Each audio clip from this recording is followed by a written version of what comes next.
Hey everybody, welcome back to the Purple Aid Society YouTube channel, where it is my little mini university to help us to transition into more fourth dimensional thinking. I've got great videos on there, great playlists. I have a playlist that I just unraveled a couple of weeks ago called Real Talk with AI, as we go into some of my most profound spiritual conversations with ChatGPT. I've got audiobook playlists and music playlists, great music playlists from all different genres, all different time periods. I've got playlists for audiobooks and lectures, and this video is a part of my Demystifying the Tarot playlist to give people some tarot education. For more of that tarot education and my lectures that I do every week, where we break down spiritual symbols, archetypes, mythology,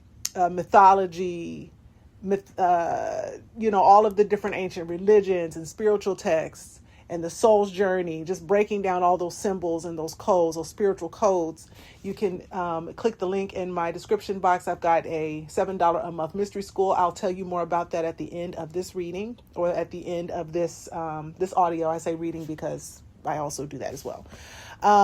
But this card that we're dealing with in the major arcana is the Magician card. It's number 1. The last video that we did was on the Fool card, which began the Fool's journey, or the hero's journey through the soul. The next card is the Magician card. And when we talk about magician, I think that a lot of times in our society, especially in Western society, we get hung up on words and we get spooked out by words that we don't understand, words that we haven't studied or looked into, studied the etymology or the history of that word, and we get all spooked out. And the term magician, really, as it relates to the ancient practices around the world, people who do ritual, magician just really refers to someone who makes use of the knowledge of how this universe works, the knowledge of the unseen forces, such as gravity, such as sound waves. All of this is science. Everything in the universe, things that we can and cannot see, are all a part of the natural result of something that was created by the divine, right? A magician is someone who makes use of the knowledge of these tools and uses them to their advantage. And on this card, the magician is someone who, first of all, he is standing at an altar, at a table where he's actually, doing some kind of work. He's dressed in initiatory white, meaning he is an initiate, or he's getting ready to do work, do ritual, whatever he's about to do. He's got on this deep, dark red cape. And red is typically associated with grounding because it is the color of our lower chakra, our lower energy center that we all have in our subtle body, that deals with being able to be grounded into the earth. He has an infinity symbol above his head, which is the number 8 turned down sideways from vertical to horizontal, which just deals with the realm of pure potentiality, the realm of the unseen, the realm of space and ether, that all of the forces of the unseen, just a working knowledge of the things that can't be seen. And he's holding a baton in his hand as if he has had some victory. Well, victory over what? On the table in front of him is all 4 suits. There is one symbol of all 4 suits. So you have a sword, which represents everything going on in his headspace, in his mind, his visions, his dreams, his ideas. You've got his wand there, which, like Cinderella's fairy godmother, bibbidi bobbidi boof, she waved the wand, and everything that was in the unseen realm, in his mind, in his ideas, in his imagination, it was an action oriented. He was able to bring it into the manifested world. You have a cup there, which when filled with water deals with our emotions, deals with our feelings, the fluidity of our feelings, our intuition. And then you have a pentacle there, which is a coin, the metal that creates coins, just like the diamond, its counterpart in playing cards, are mined from the earth and both hold value. So he has his pentacle there, which deals with his physical reality. He's taking the 4 elements of sword, air, of wands, fire, of cups, water, and pentacle, earth. He's taking the forces of the 4 elements and putting them together for his use. That's all he's doing. He's taking what he understands about nature and he's bringing it into the fold of creating solutions for himself. Think about, how medication is now seen.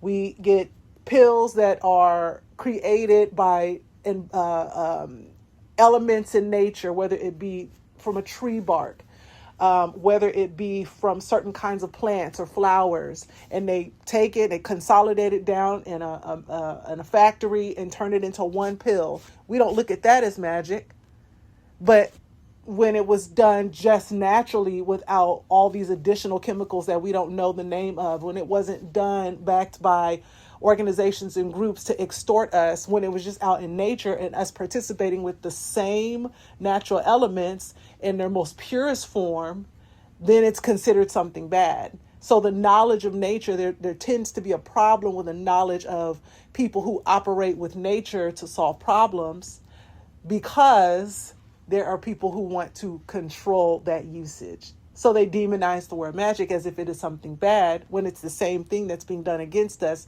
in a more formal, corporate way, right? The magician just makes use of all the four elements, puts them together, has a knowledge of them first, then makes use of them, and then develops whatever the idea of that, or the vision that they have, or what it is that they want to make happen in the natural world. They go to work and they use their knowledge of nature and the forces of nature and the forces of the mental dimension, the intentional dimension, the emotional dimension, and the physical dimension to make that happen. It's all science and it's all logic. It's common sense work that he's doing. And that's what the magician represents. It's just common sense work to make things happen in a natural, organic way. And that's what the card represents. That's your magician card. Not very long. See, as you go through these videos on Demystifying the Tarot, you learn that it isn't hocus pocus. You learn that it isn't evil. You learn that it isn't complicated. You're just learning what we forgot, the ancient sciences. That's it. Again, make sure, if you're interested in my $7 a month mystery school, it's called the Inner Fort Mystery School. You click the description box below. There's a link there for that. You can listen to the first lecture, one lecture for free. You can listen to the most recent one if you want to. I think it was good. They take place every Sunday, and we go in. We study all of the symbols and the ancient mysteries, and it's a fun conversation. We even look at things like pop culture and music and entertainment and reality TV and politics and what's going on geopolitically as we look at the ancient symbols, because they all reference what we are experiencing. All the ancient symbols are used in the present day. We call them ancient because a lot of the meaning was given to it in an ancient world under more holistic natural systems. Now we're having to relearn. We're having to relearn what we forgot, or what was made cloudy, purposefully made cloudy for us. Now we have to move those clouds out of the way and clarify that. That's the work of this new age of Aquarius. So join me for that. Hope you all have a great day, and thanks for tuning in. And I'll see you for the next video in the series. Okay, bye.